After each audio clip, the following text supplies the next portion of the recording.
Hi అండి. నా 'Raavan boss' part 4. Akash అన్న మాటలు పదే పదే చెవుల్లో వినిపిస్తూ ఉంటే కన్నీళ్లు గడ్డ కట్టినట్టు తన బెడ్‌పై కూర్చుని కిటికీ వైపు చూస్తూ అలాగే ఉండిపోయింది ఆద్య. అపర్ణ హే ఆద్య అంటున్న పిలుపుతో మళ్ళీ ప్రపంచంలోకి వచ్చింది. ఏంటి అని అంది అలాగే కిటికీ నుండి బయటికి చూస్తూ.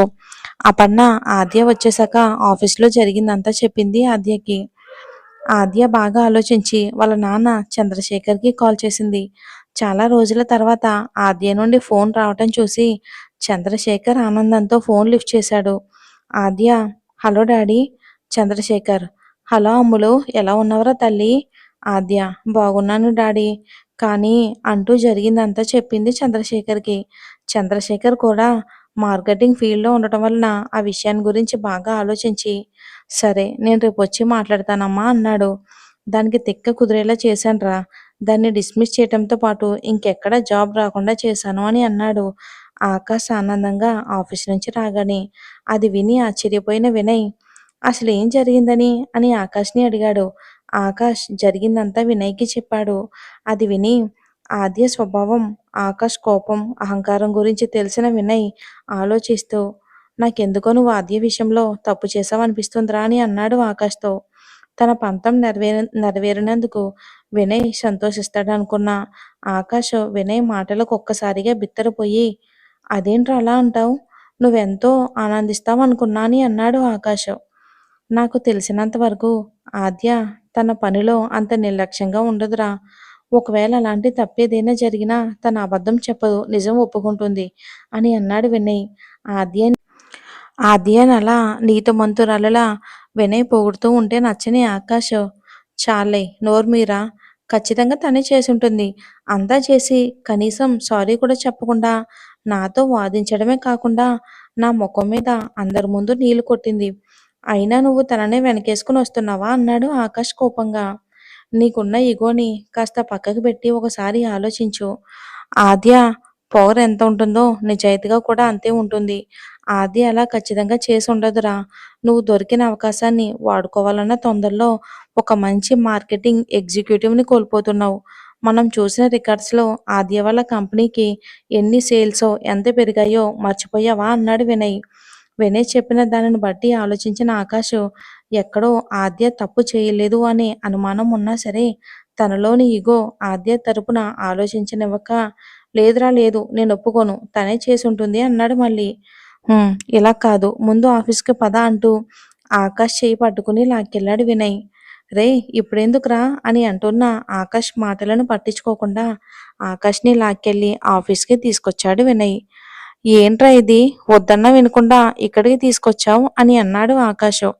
సీసీ కెమెరాలు టెంపరరీగా పనిచేయట్లేదని నువ్వు చెప్పాక నేనొచ్చిన మొదటి రోజు సెట్ చేసిన మైక్రో కెమెరాలివి. వీటి ఫుటేజ్ మనం ఇప్పుడే చూడొచ్చు. పద అంటూ ఆకాష్‌ని తన ఆఫీస్ రూమ్‌కి తీసుకెళ్ళి సిస్టమ్ ఓపెన్ చేసి ఫుటేజ్ ఆన్ చేశాడు వినయ్. అందులో ఎవరూ లేని టైంలో రూప, స్వప్న, ఆద్య టేబుల్ దగ్గరకు వచ్చి ఆ ఫైల్‌లో లిస్ట్‌ని తీసి ఇంకు పోసి ఎక్కడ మరకలు లేకుండా నీట్‌గా తుడిచి మళ్ళీ ఫైల్‌లో పెట్టడం అందులో అంతా క్లియర్‌గా కనిపిస్తుంది. అనుకున్నా వీళ్ళే చేశారని. చూసావా? ఎలాగో సీసీ కెమెరాలు పనిచేయటం లేదని ఆద్యని తిట్టించాలని కావాలని చేసిన పనిరా ఇది. ఆద్య ఎప్పుడు ఇలాంటి పని చేయదు. ఒకవేళ పొరపాటున చేసినా దాచదురా అని అన్నాడు వినయ్. అది చూశాక ఆకాష్‌కి నిజం తెలిసినా కూడా అయినా సరే తను నా మీద నీళ్ళు పోసి ఉండకూడదు. అది అందరి ముందు కూడా అని అన్నాడు ఆకాష్. సరే తను నీళ్ళు కొట్టి నిన్ను అవమానించడం తప్పే అనుకుందాం. తన పర్సనల్ విషయాల గురించి అంత రూడ్‌గా మాట్లాడడం నీ తప్పు కాదురా అని అన్నాడు వినయ్. వినయ్ మాటలకు ఆకాష్ కాసేపు ఆలోచించి అయినా నువ్వు నా ఫ్రెండ్‌వేరా నాకు సపోర్ట్ చేయాలి తనకు కాదు అన్నాడు. లేదురా నేను నీకే సపోర్ట్ చేస్తున్నానురా. ఇలా చెయ్యని తప్పులకు మంచి వాళ్ళని దూరం చేసుకుంటే తర్వాత నష్టపోయేది మనమే అన్నాడు వినయ్. సరేరా ఇప్పుడేం చేయమంటావు అని అడిగాడు ఆకాష్. ముందు ఈ ఇద్దరు అమ్మాయిలకి బుద్ధి చెప్పి ఆద్య డిస్మిస్ ఆర్డర్‌ని క్యాన్సిల్ చెయ్యి. వీలైతే తనతో మాట్లాడి మిస్‌అండర్‌స్టాండింగ్ క్లియర్ చేసుకుంటే ముందు ముందు వర్కింగ్ స్టామినా పెరుగుతుంది అన్నాడు వినయ్. వీళ్ళను పనిష్ చేసి డిస్మిస్ ఆర్డర్‌ని క్యాన్సిల్ చెయ్యే వర్క్ అయితే నాకు ఓకే గానీ తనకి సారీలు గట్రా చెప్పడం, మాట్లాడడం కుదరదు అన్నాడు ఆకాష్. సరేరా సరే, రేపు నేను కూడా ఆఫీస్‌కి వస్తాను నీతో పాటు అన్నాడు వినయ్. ఇగో ఉదయం 9 గంటలవుతుంది. ఆకాష్ వినయ్ రూమ్‌లో కూర్చొని ఆద్య కోసం ఎదురు చూస్తూ ఉన్నాడు.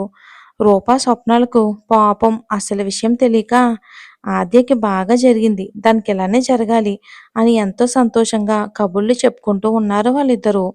ఇంతలో ఆద్య వాళ్ళ నాన్న చంద్రశేఖర్‌తో ఆఫీసులోకి అడుగుపెట్టింది. అది చూసి రాజేష్, విజయ్‌లు చూడండ్రా, స్కూల్‌లో టీచర్ పని చేస్తే పేరెంట్స్‌ని తీసుకొచ్చే సెకండ్ క్లాస్ పిల్లల ఆద్య వాళ్ళ నాన్నతో ఆఫీస్‌కొస్తుంది అంటూ ఆట పట్టించారు. రూప, స్వప్న అది విని నవ్వుకున్నారు. మై కమిన్ సార్ అంటూ చంద్రశేఖర్ అన్న మాటకు తలెత్తి యస్ కమిన్ అని అన్నాడు ఆకాష్. చంద్రశేఖర్‌తో పాటు ఆద్య కూడా లోపలికొచ్చింది. ఆయన వెనుకే ఆద్యని చూసేసరికి చంద్రశేఖర్‌ని కూర్చోమన్నాడు ఆకాష్ గౌరవపూర్వకంగా. సార్, అది నేను ఆద్య వాళ్ళ నాన్నని. ఈ కంపెనీలోని హైదరాబాద్‌లో బ్రాంచ్‌కి ఎండీగా పనిచేస్తున్నాను. ఇదిగోండి మన బాస్ జగన్నాథం గారు ఆద్యకిచ్చిన రికమెండేషన్ లెటర్. సార్, మా అమ్మాయి అని చెప్పడం కాదు కానీ ఆద్య ఇలా ఎప్పటికీ చెయ్యదు అన్నాడు చంద్రశేఖర్. ఆద్య అలా చేయలేదు అని చెప్పబోతున్న వినయ్ మాటలను మధ్యలోనే ఆపేసి, తనలా చేసుంటదని కాదండి. మనకు సాక్ష్యాలు కూడా ముఖ్యం కదా! నేను తన చేతికే ఇచ్చాను. పైగా తను నా మొఖం మీద నీళ్లు కొట్టింది. అది అందరి ముందు అన్నాడు ఆకాష్. దానికి నేను సారీ చెప్తున్నానండి. తను చెయ్యని తప్పుకు తన్ని ఎవరైనా ఏమైనా అంటే ఇలానే వాళ్ళెవ్వరనేది కూడా చూసుకోకుండా కోప్పడుతుంది. క్షమించండి. ఇంకెప్పుడు ఇలా చెయ్యదు అంటాడు చంద్రశేఖర్. చంద్రశేఖర్ మాట్లాడుతున్నంత సేపు ఆద్య ఏం మాట్లాడకుండా అటు ఇటు చూస్తూ నిలబడింది. సరేనండి, మీరింతగా చెప్తున్నారు కాబట్టి ఈసారికైతే సరే. ఇక మీరు వెళ్ళొచ్చు అన్నాడు ఆకాష్ పెద్ద త్యాగశీలిలా. ఆద్య వెళ్ళి తన క్యాబిన్‌లో కూర్చుని తన పనిలో పడిపోతుంది. అసలు నిజం చెప్పలేదేంట్రా